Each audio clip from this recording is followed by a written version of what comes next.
জানানোর জন্য লক্ষাধিক শিক্ষক গতকালকে প্রেসক্লাবে উপস্থিত হয়েছিল।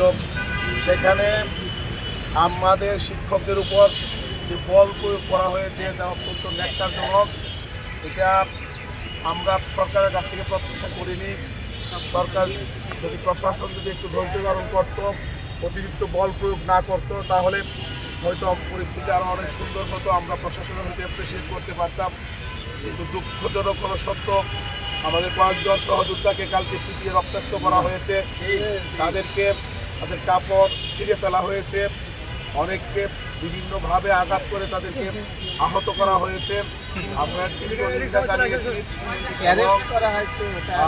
আমাদের 6 জন সহযোদ্ধাকে অ্যারেস্ট করা হয়েছিল, আমরা তাদেরকে মুক্ত করেছি। আমাদের এখন কেউ গ্রেপ্তার অবস্থায় নেই। আমরা ইতিমধ্যে ঘোষণা দিয়েছি এবং গতকালকে সচিব মহোদয়কে মিটিং শেষে বলে এসেছি, যতক্ষণ পর্যন্ত আমাদের এই নির্ধারিত এবং সিদ্ধান্ত হওয়া 3টি বিষয়ের ব্যাপারে প্রজ্ঞাপন না হবে, ততক্ষণ পর্যন্ত আমাদের এই লাগাতার অবস্থান কর্মসূচি অব্যাহত থাকবে। আমাদের দাবি আমাদের দাবি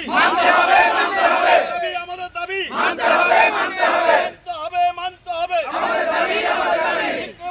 নির্যাতন কেন? জবাব চাই। নির্যাতন কেন?